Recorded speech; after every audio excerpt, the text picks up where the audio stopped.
Hello everyone, and welcome back to another episode of Hermitcraft, and we are currently on top of one of Impulse's towers that he has purchased, and from up here he has a spectacular view of his base, which he doesn't want obscured by any buildings that might take place over here. We are going to be building a new shop soon over here, and now we have a height limit imposed on us.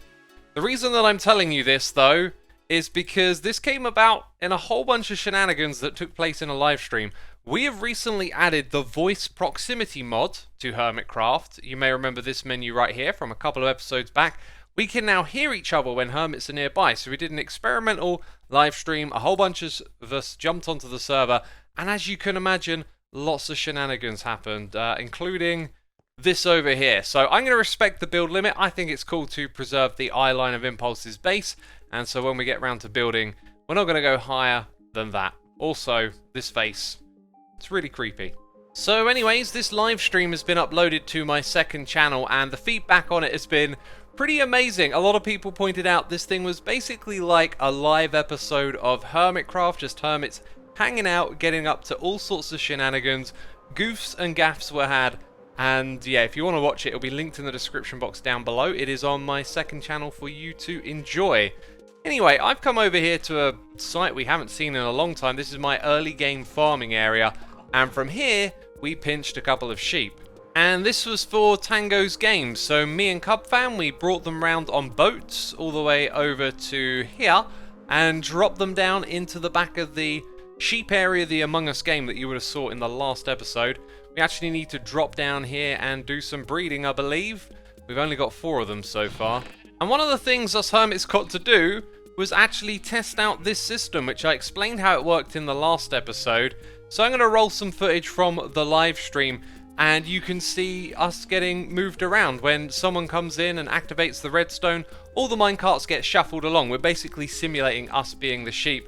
And as you can see, I had a ride around the whole room. Oh, it's just so good. It's so good that this worked, and then we came back in, and yeah, you can just see all the hermits move around whenever this thing is activated. Now let's talk changes. There's only one thing that I've changed here, and if I'd have scratched my head a little bit, I could have sussed this out, but I had so many comments telling me the answer. We just got to put iron nuggets in here, right? So I put them into stacks of 18 so a player can come along and take some. And with 18, they can make 2 ingots in a crafting table. So we get to make use of this, and then they can turn it into shears. And Tango absolutely loved everything about this room. He's also going to make some modification and changes with like the line of sight to make the challenge a little more challenging in here. So it's kind of in his hands now. But I'm sure we'll be doing something in the future with Tango again. Maybe help him get these sheep into minecarts and then get the whole system working, because that's probably going to be a pain in the bum.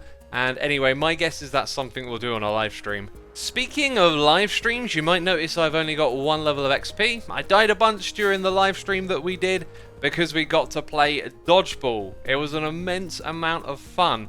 We made that game for the Mycelium Wars Showdown, whatever we called it. And, you know, never played it again until now, and it is so much fun. But anyway, we are heading over here looking for a specific building. And I think I'm going to sleep the night away first, just in case some baddies spawn. So you may know it, as I pointed it out in the beginning of the episode, we have another shop in Aqui to build. And what I actually want to sell is bricks and clay, which is why I've been out there gathering up all of this stuff. And we can also get bricks from villagers, save us taking the clay that we got and smelting it. So I've been thinking, how am I going to get villagers all the way over there? And I felt like this was a great spot because we're next to the ocean and we can use boats, which you can see I've got in my inventory. And this right here is actually Vintage Beef's villager breeder. You can see them up there. They're on beds. I believe all we got to do is give them a little bit of food, and then the baby villagers will drop down into this room. So if we like secure the entrance, then we can try and get them inside of boats, just gently take them down to the edge there, and then swim them across to Aqui. It's a simple plan, but you know what working with villagers is like. So I threw them some carrots, and they made a baby straight away. And so with a modification to the entrance here, there you go, super easy to get them out. And not long later, we're at the ocean, and I can just leave them here safe and sound, right? What is that behind me? Just a magma slime hanging out in a boat. Hello. Oh! Sarah Jessica Parkour. Okay, okay. Ah, I get it. Because of jumping and magma slimes jump.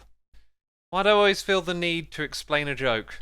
Anyways, this was done super quick. So quick, I actually got the fourth one over here and I was like, right, we need one more. No, wait a minute. I've got all the ones that I need. So now, we just got to take them all the way over to Akui.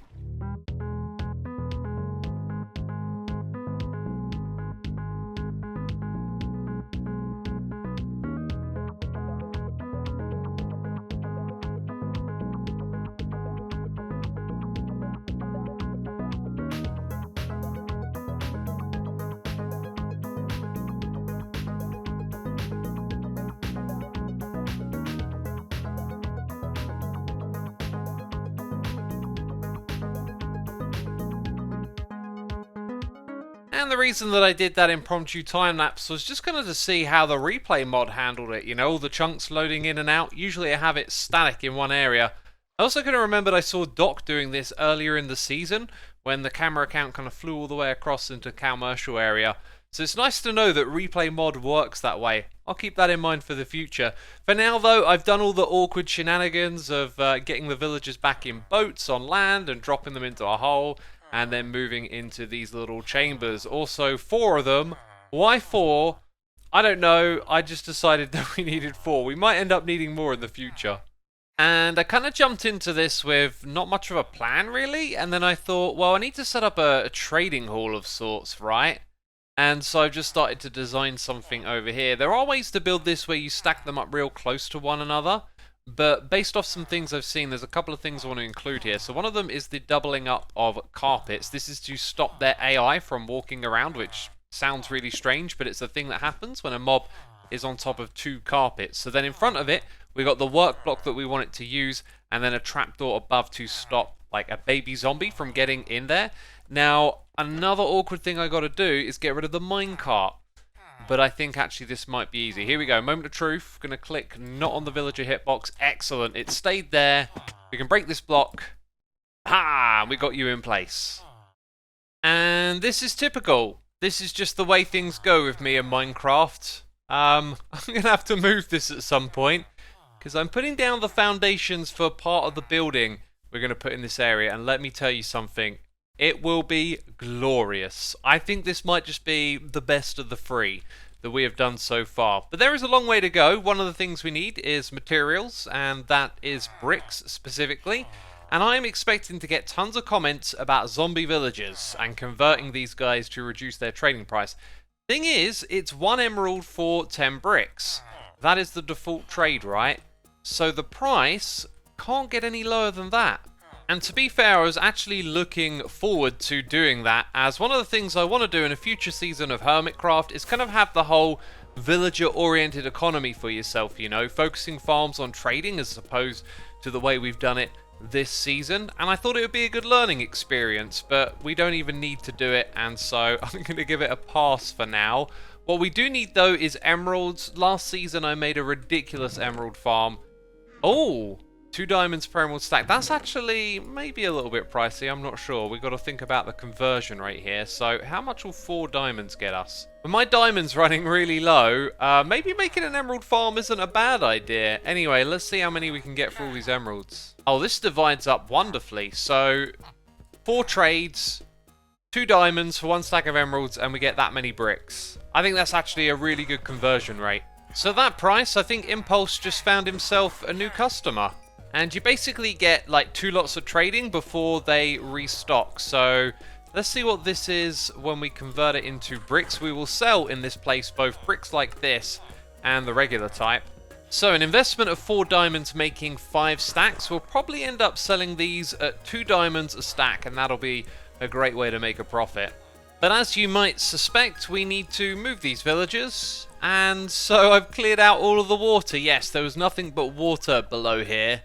Because underneath Akui there is no landmass, it's all built out into the ocean.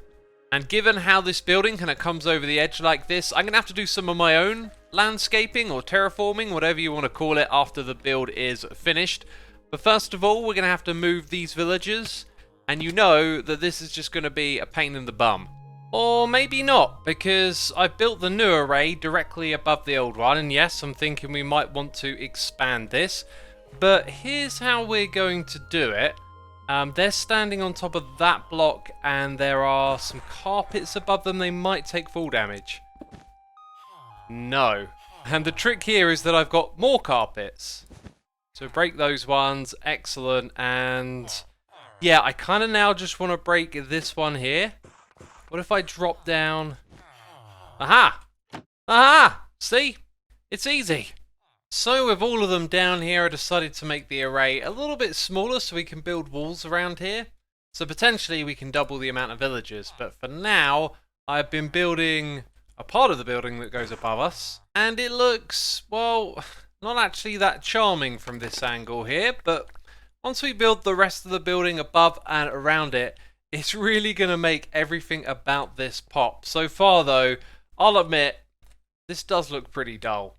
Anyways, I need you to cast your mind back to the very beginning of this episode where we talked about Impulse's view of his base. There's been a little bit of a change over here. If ever you like trying to look at a sign that you can't quite read, well, that's when you use the old F5. So max build height is now Y90. And of course, it's important that we preserve that view of Impulse's base from his mansion. And just a moment ago, I had the good fortune of running into him on the server so that we could sort things out. Xisuma, you back there? Hello? Hey! Hey, neighbor. Hi. Are you working on the building here? I'm working on the building, my friend. It is Okay. not going to be as tall as you think. No, I was wondering if you saw that. Okay. So I got to give you a little backstory, just in case. Okay. So I was talking to B-Dubs and Scar, right? They wanted to make a formal position for me. I'm the building officer of vertical enforcement, as you may have read. And basically, it's a new thing, where we just want to make sure people aren't going to get crazy. I don't know if you remember past seasons. Sometimes builds can get a little out of control. Oh, yes, they can. And we just wanted to make sure it's going to be all good. So, unfortunately, that means a build height of 90 was put on your building. I know. But we can allow for more if you need it. It's going to be real close, but I figured this thing out. Okay, first of all, you're going to have a beautiful sight of your base and a beautiful build. And from up on top of here, like I've been looking out. This is your spot, right? Yep. And you want that view preserved. It's going to be really nice. close, but you're still going to be able to see pretty much the ring and the tower and all of the main base. Nice. Okay, so no harm, no foul. I wasn't even restricting your build or nothing by this. It was just not a at bit of all. precaution. Okay. All right. Cool.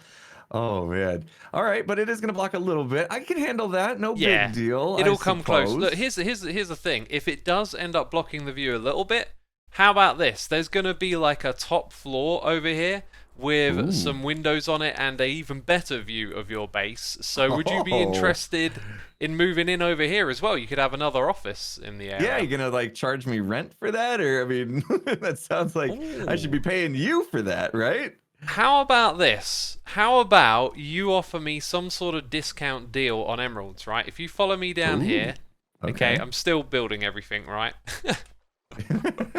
Work in progress, yep. as usual. So down the bottom here, I've got villagers, and I need more emeralds to trade with them, right? So I've just been buying them from you, so that already puts my like profit margins pretty tight because I've got to buy the emeralds from you, then I've got to trade with these guys to sell them. So if you were to offer me some sort of cheap discount on emeralds, then you would be welcome to have like the upper floor of this building. That's like the penthouse of the building. That's a big deal. It is, like most places charge a lot for that. So in that case, I will give you half off of emeralds. Whatever they go for today. So you get them at a half price, and I'll get to hang out in a penthouse area when this is done. That's awesome. Yeah. If you do happen to go above Y90, I'll cover that as well. Oh, okay. I'll buy the expansion because I mean 10 diamond blocks is a lot. It's a lot. 10 extra. So I mean I'm not gonna fight Scar B-Dubs about the price. To have a penthouse and a perfect view of my base, I mean that's all I really wanted all along. They wanted to preserve the skylines. I just want to see my base, That's awesome. All right. Looks like things are going to work out then, I guess. For sure, man. For sure. And I'm going to go stock up on emeralds so that I have them at the ready. Yes, please. All right, man. All right. Well, thanks, dude. Thank you, dude. So this old height thing has really worked out in our favor. We now get discount emeralds, and the timing is just perfect. What's down here? I didn't notice this earlier, and I notice it now. Ooh, very cozy. Yeah, all this dark oak is actually what I've gone for with the roof of the interiors here. You can kind of suss out most of what it's going to look like from seeing the top. So we'll have this room right here to sell our goods in. And at the moment, I feel like the architecture is really good. Maybe the lanterns hang a little low, but the details that we put in at the floor level and the stalls we set up to sell the goods, that's what's going to make this room work. So this is just the beginning for now. And over here on this insuspicious wall, we have some paintings, you know, and you can actually go behind this one. One problem though, if I shut the door and I stand here, then I can't go through here and I can't right click to open it again. And this is how we solve that problem. Maybe I'll just change it for signs. But yeah, anyway, this is going to be a staircase that leads down to the area where we trade with the villagers, and then will also lead upwards to the next floor as well. As you can see, it needs some sorting out. And yeah, this is what I've done on the inside of this building. I've just put slabs down everywhere on top of all of the blocks. All of the blocks, so nothing can spawn. So we need to get to doing some trading with our villagers, which means I got to purchase more emeralds. These are 2 diamonds a stack. We brought this earlier. Now they're half price, which is fantastic. But what's not is my lack of diamonds. Look, I've got hardly any left, and I'm going to end up spending it all on this. So you know what we need to do? We need to do a run on the shops and find out how many diamond profits we have collected since last time. Bit of a surprise sale over here. I've sold the pig step record, which, you know, gives me an excuse to head back to a bastion and try and farm a couple more. Oh yeah, I think I made a passing comment about moving this over to the aquarium shop, and I completely forgot to do that, and I don't know where in the shop I'm going to integrate it, but that is something to go on the to-do list. Another surprise purchase. I don't think anyone's actually ever brought these beehives before, and we've sold a fair few there. Well, the Hermitcraft economy is strong as always. We've made almost 4 stacks of diamonds. That's fantastic. And over here at the block exchange, I've saved this one to last because it seems that other hermits don't actually understand how this works. When I was hanging out with the other hermits the other day, Tango was asking where the snowman heads were at, and I was like, well, you put up a bounty and someone will come and get them for you, right? But he didn't understand. So we need to get some snowman heads over here, which I've not actually farmed before. So we will get some snow from Etho's shop just over here, which has been decorated with a snow biome around it. Canadian custom, remember, always got to take off your shoes before you head inside. So we got some snow. Now we need some pumpkins, and I'll tell you what, I hardly ever use this farm, right? It doesn't stockpile them indefinitely. You get whatever you get when you harvest it. And not only do I have some stashed away over here, I've also got a full shulker box worth.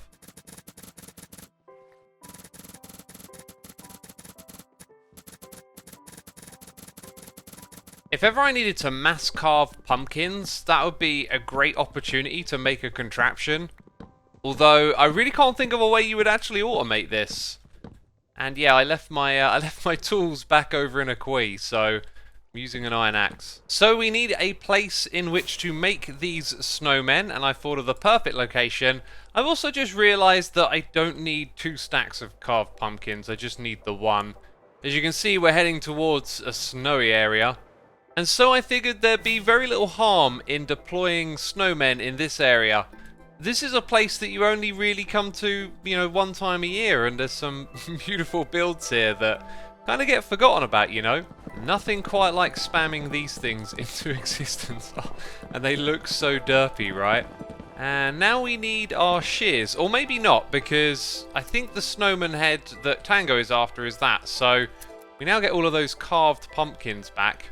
In theory, I could have done this with just 1 of them, right? Just take it back and make another snow golem. Anyway, let's kill one with the pumpkin on its head. It didn't drop anything. I have no idea what the odds of the heads dropping are and if the carved pumpkin affects it.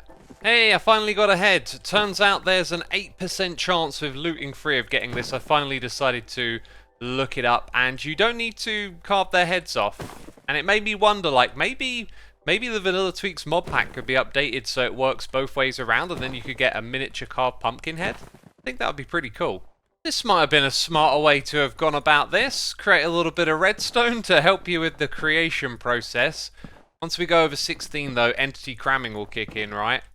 But now I can use the looting sword on all of them at once as well. And did I get any extra heads? I don't think. I got one. I got one extra head. I've just realised that this thing is kind of like an infinite loop. Once you create one, you can shear the golem and you will get your carved pumpkin back. Then you can kill it with your sword, and not only can you get heads, you'll also get snowballs, and you always seem to get enough to create the snow back. Sometimes you can even create a surplus of snow. Now obviously there is a lot of manual labour involved here, but if it were fully automatable, you could kind of have this in an infinite loop. And I guess I forgot about this, but you can shear them from a dispenser. So you could probably automate that when they fall down. Well, that is enough snowman shenanigans for now. We now got a quarter stack to go and sell in the shop. And since it was a little bit of a pain, I think I'm going to put it in the pricier one. But what I might do is come up with a little contraption to help me automate all of that and then get like a ridiculous amount of them in one go. Maybe that's something we'll do in the next episode. Yes, my mind is certainly cooking up some ideas involving redstone, and it feels like it's been a while since we've done a contraption with working on a quay and all that. But anyway, we need to take a moment to appreciate the view here, not of the build, of this ridiculously derpy face. Look at that. Anyway, Tango will be pleased, I'm sure. I will let him know. I believe it's got something to do with his Among Us game that he needs them, but yeah. I will shoot him a message and let them know they're up for sale. Speaking of Tango, he really does have an absolutely amazing base. I love how every season the Hermits just get better and better at what they're doing, and that don't look so great so far, right? But next episode, trust me, when we build the rest of what's going to go above and around it, this thing is going to pop. It's going to be something special, and I can't wait to get going. But that is all the time that I've got for today's episode, so if you enjoyed it, be sure to leave a like. As always, thank you for your support on this series. And I'll be seeing you soon with another episode of Hermitcraft. So ciao for now. Bye bye.